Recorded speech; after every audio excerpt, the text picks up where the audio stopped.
A while ago, me and my Italian husband decided to move to Italy, so we packed up our things and we drove our way there. We are planning to start up a new life here, living closer to nature and learning how to work the land. All of that whilst enjoying the perks of living close to beautiful mountains. We start our journey in an old abandoned family house that was built in the early 60s. I invite you to follow us during this renovation and decoration works and see us turn this house into our new home.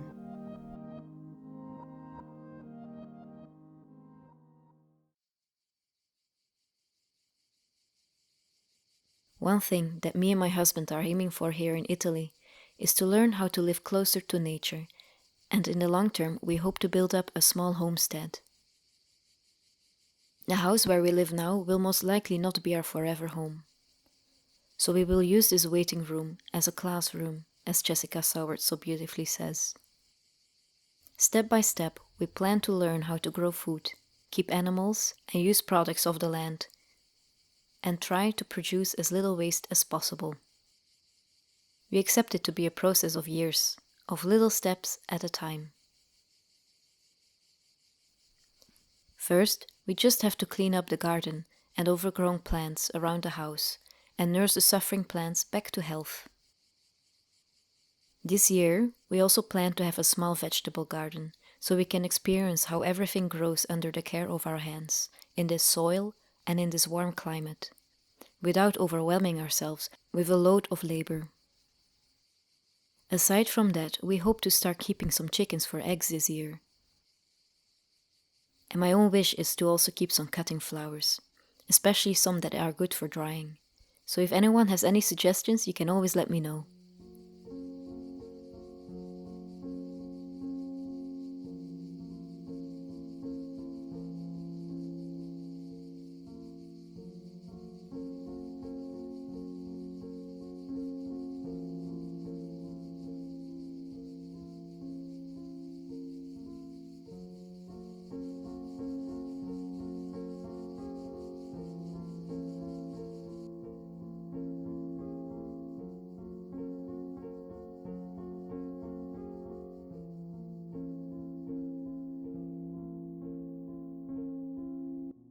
The garden that fully falls under our care is on the street side of the house.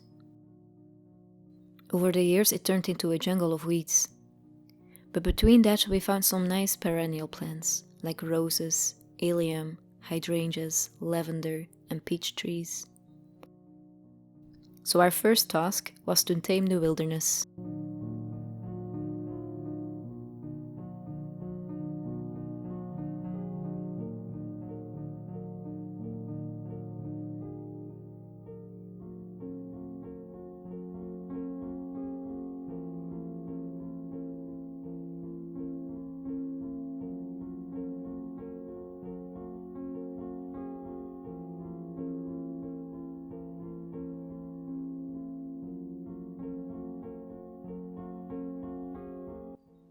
Every centimeter of the ground was covered and infested by a network of roots.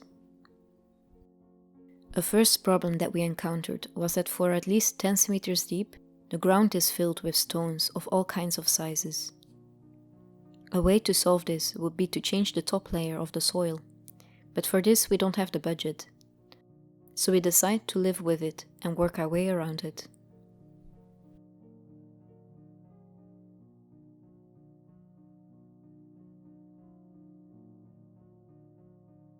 We start off with sowing grass and keeping a garden bed in the middle and on the sides of the garden. In the next years we can always choose to make some more garden beds for the vegetables, but seeing the amount of work that the garden and the house require, we choose to play it safe for this year.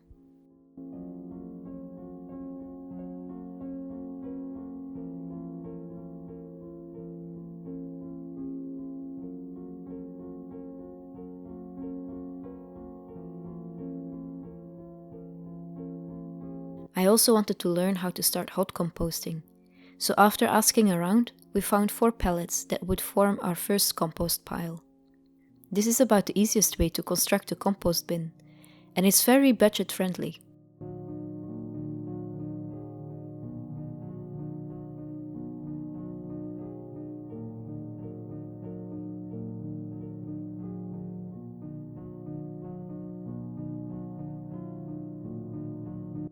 If you want to find out techniques on how to layer all the components in order to achieve a hot compost, you will find very informational videos on this platform. Once I have a few years of experience, I might also share some how-to info. But for now, you'll just get to see me start it all up.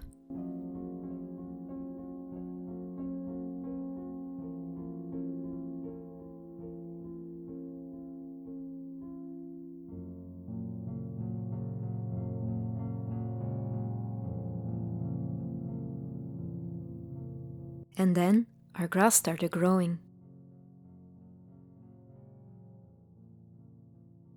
Here you can see the stones that we deal with. Every rain shower uncovers some more.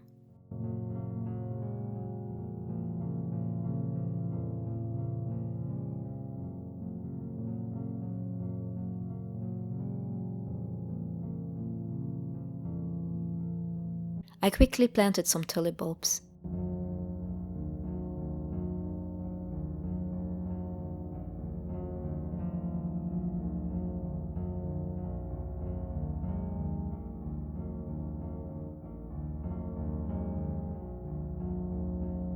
And then we didn't touch the garden for a month.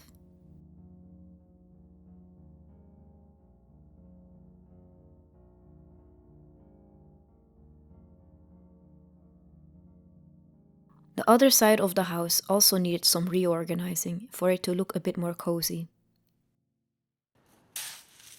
My husband slowly worked away the stone pile as he redistributed the stones. And I took care of the overgrown flower borders. I plan to have some colorful flowers growing here in the summer.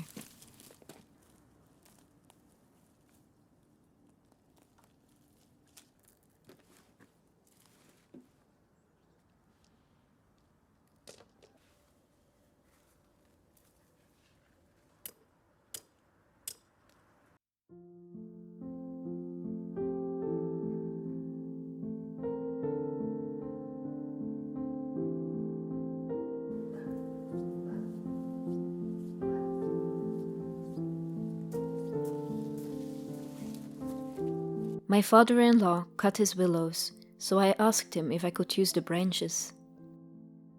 It's basically a free resource. I always like the looks of willow weaving, and I hope to bring a bit of a cottagey feel around the house, so I wove a small fence around this bed.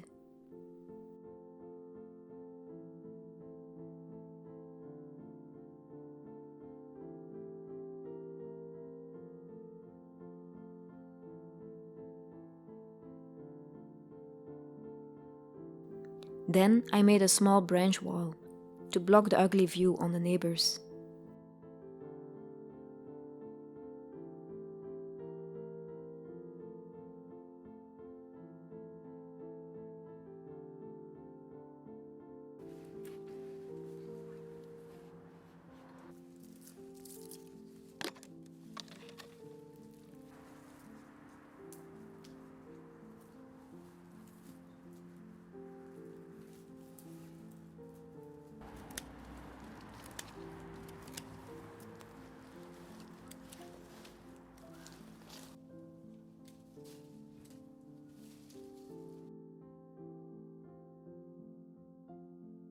And then came the time to trim away all the overgrowth of the perennials.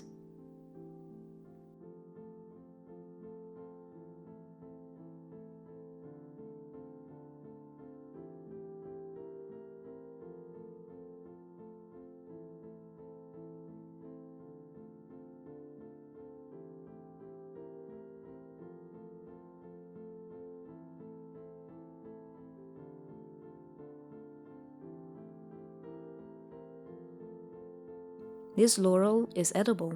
It would be a waste to just throw it away.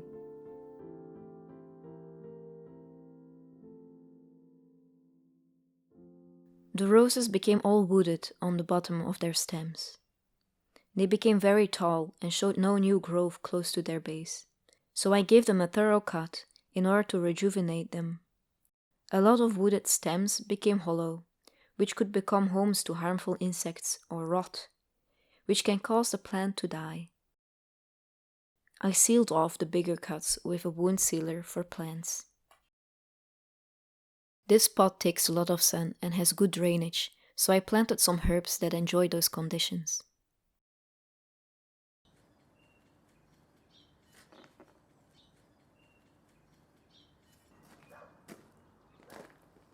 And I prepared some flower pots to make the space around our front door more inviting.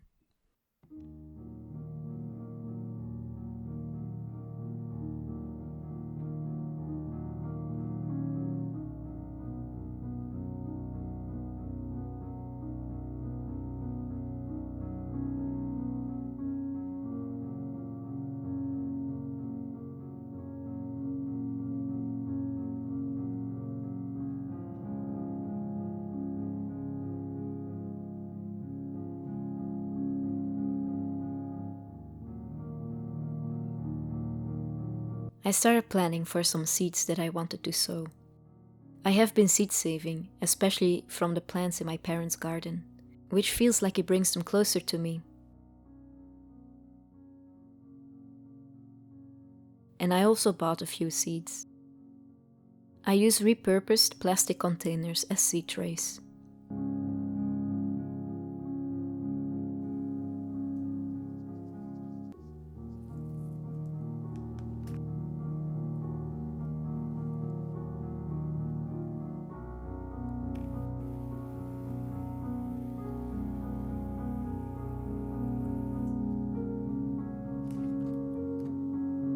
You only see me experiment with flowers here. Since our window space is limited, I plan to buy the vegetables from a nursery. They are very cheap around here. Our seeds got a little spot under the window in our bedroom, as it is south-facing. Look at these beautiful little seedlings greeting the world. It's the nicest way to wake up every morning and go to sleep at night.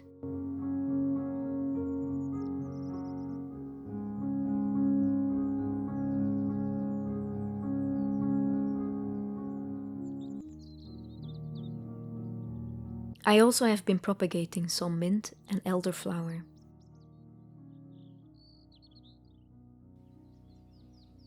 And now that spring is getting closer every day, the air is filling itself with the sweet, heavy smell of nectar.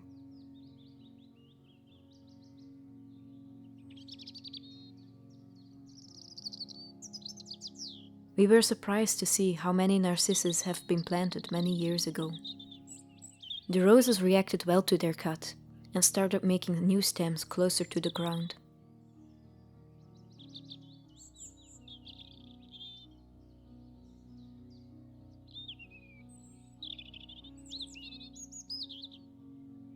It's hard to believe that 5 months ago, this space was a jungle of weeds. We even will have to cut the new grass soon.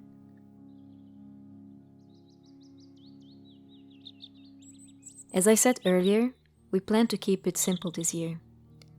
We plan to plant herbs, tomatoes, zucchini, pumpkins, and if I find another interesting, easy vegetable, I might plant that one too.